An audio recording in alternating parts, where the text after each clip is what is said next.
दोस्तों एक बार फिर से आपका वेलकम करते हैं आज के इस एपिसोड में। आज हम जेकेएसएसबी जेकेपीएसआई टेलीकम्युनिकेशन को लेकर बात करेंगे, क्योंकि टेलीकम्युनिकेशन के बारे में कोई भी बात नहीं कर रहा है।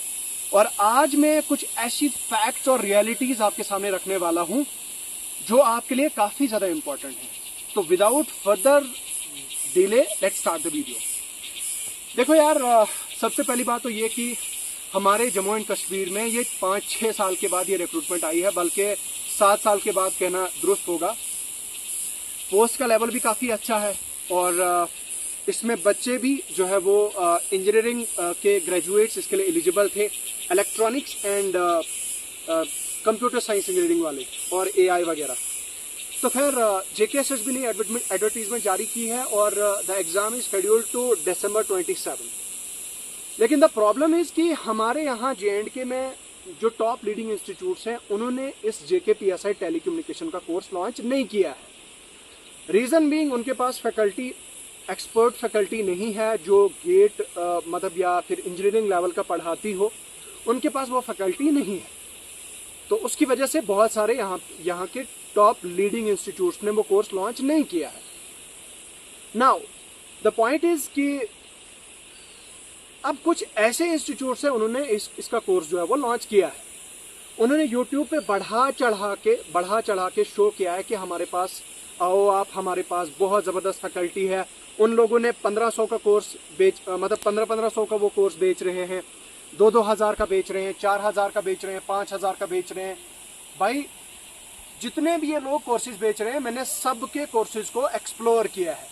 अब यहाँ पे मैं किसी एक को टारगेट नहीं करूँगा, या यहाँ पे मेरा मकसद यहाँ पे मतलब यहाँ पे किसी को एक्सपोज करना नहीं है, या मेरा मकसद यहाँ पे किसी को टारगेट करना नहीं है कि स्पेसिफिक इंस्टीट्यूट वाले गंदा प्रोवाइड कर रहे हैं, लेकिन आपको अवेयर कराना है।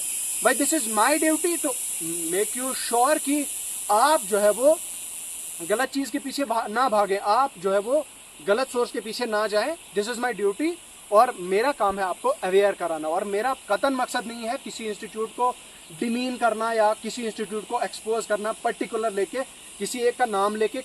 मैंने ये सब जो है वो मैं ये सब नहीं करना चाहता, ना मैं करूँगा, लेकिन अवेयर, ठीक है ना। तो पॉइंट इज कि मैंने देखा कि भाई बहुत सारे ऐसे इंस्टीट्यूट हैं, हो सकता है कोई और भी होंगे जो मैंने एक्सप्लोर नहीं किए, लेकिन मेजॉरिटी ऑफ देम जितने भी लोगों ने ये कोर्स लॉन्च किया है, भाई किसी का भी जो कोर्स है वो ढंग का नहीं है। अब मैं यहाँ पे जजमेंट भी नहीं दे रहा कि भाई फलां टीचर YouTube पे पढ़ा रहा है उसका बकवास है, नहीं। मैं ओवरऑल बता रहा हूँ कि भाई किसी का भी मतलब मोस्ट ऑफ देम मतलब उनका ढंग का नहीं है। Now it is your job, it is your duty कि आप जो है आप किससे पढ़ते हैं। अब आप ये चीज़ ज़रूर बताओगे कि नहीं, अब आप बता रहे हो कि जो कोर्सेज लॉन्च हुए हैं वो ढंग के नहीं है, तो कहाँ से आपको पढ़ना चाहिए। तो my suggestion to you is कि भाई 60 मार्क्स का आपका जनरल अवेयरनेस है, 70 मार्क्स का आपका जो है वो इलेक्ट्रॉनिक्स और इलेक्ट्रिकल का है, और 60 मार्क्स का आपका जो है वो कंप्यूटर साइंस का है, computer science and artificial intelligence का है। नाउ अब ये सारे कंपोनेंट्स मिला के आपका सिलेबस टोटल इस तरह से बफिकेट करके है। और अगर आप सिलेबस को देखोगे, सिलेबस को देखते हुए सिलेबस का लेवल जो है, सिलेबस के अंदर जो कंपोनेंट्स हैं, उन कंपोनेंट्स को देख के भाई ऐसा लगता है कि भाई सिलेबस पूरा 1 साल भी अगर आपके पास होगा तो वो सिलेबस कवर नहीं होगा। This is reality and this is fact. अब सिलेबस को कवर कैसे किया जाए? भाई जो 60 मार्क्स का जो जनरल अवेयरनेस वाला टॉप जो सेक्शन है, उसको मेरे हिसाब से ज़्यादा उस पर मेहनत करने की ज़रूरत नहीं है आपको। और जनरल अवेयरनेस में तो मेजॉरिटी मतलब 90% ऑफ द पोर्शन आपका करंट अफेयर्स का है, और करंट अफेयर्स में मेरे हिसाब से ज़्यादा हाथ पैर मारने की ज़रूरत नहीं है। भाई करंट अफेयर ढंग का होगा तो सब कर पाएंगे, ढंग का नहीं होगा तो कोई भी नहीं कर पाएगा, राइट। उसके अलावा जो आपका इंग्लिश है, रीजनिंग है, क्वांटिटेटिव एप्टीट्यूड, और मुझे नहीं लगता कि कोई भी इंजीनियरिंग का स्टूडेंट क्वांटिटेटिव एप्टीट्यूड में खराब होगा और उसका खराब होगा। रीजनिंग में भी अच्छे होते हैं और इंग्लिश में तो होते ही हैं, तो उसकी तो बात ही छोड़ो आप। लेकिन जो टेक्निकल पोर्शन है आपका इलेक्ट्रिकल और इलेक्ट्रॉनिक्स एंड आपका कंप्यूटर साइंस, तो पॉइंट इज कि आपने क्या काम करना है कि हर एक टॉपिक को टच करना है। भाई सारे टॉपिक्स को आपने टच करना है, अप्रोच करना है, हर एक टॉपिक तक पहुंचना है आपको।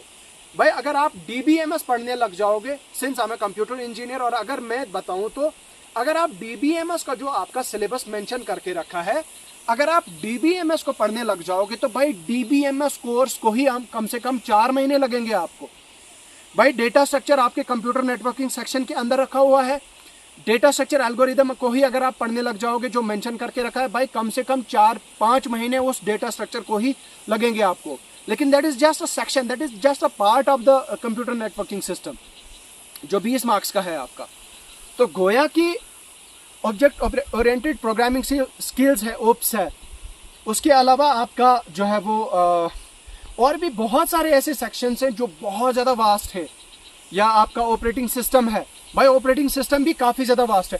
तो गोया कि ये सारे कंपोनेंट्स काफ़ी ज़्यादा वास्ट हैं, तो इनको अगर आप देखोगे तो भाई एक छोटे से टॉपिक को कवर करने में 10 दिन लगेंगे, लेकिन आपको 10 दिन नहीं लगाने मेरे भाई।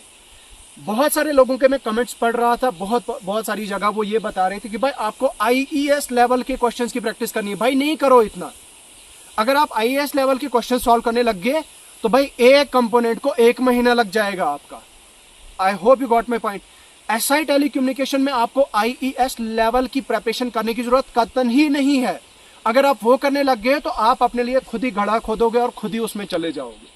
ठीक है, द पॉइंट इज कि IES लेवल का उतने डीप और उतने डेप्थ लेवल के क्वेश्चंस नहीं करने आपको। आपकी अप्रोच ये होनी चाहिए कि आप टॉपिक्स को अप्रोच करो, हर एक टॉपिक को कवर करो इंडिविजुअली, उसके बाद उनके ऊपर प्रैक्टिस करो, उनके साथ साथ सिलेबस को कवर करने की कोशिश करो, और सिलेबस कवर करके जो है वो उसके बाद रिविजन्स पे आ जाओ। So this is my strategy. अगर आप चाहते हैं कि मैं आपको डिटेल्ड स्ट्रेटेजी विद सोर्सेज अगर बताओगे आप, तो आप कमेंट सेक्शन में लिख के बताओ। जितने ज्यादा लोग कमेंट करेंगे, शेयर करेंगे, तो मैं जरूर इस पे वीडियो लेके आऊंगा। बाकी यार आपकी क्या राय है कमेंट सेक्शन में लिख के जरूर बताओ। इन्हीं अल्फाज के साथ मैं रुखसत होना चाहूंगा अभी के लिए। खुदा हाफिज।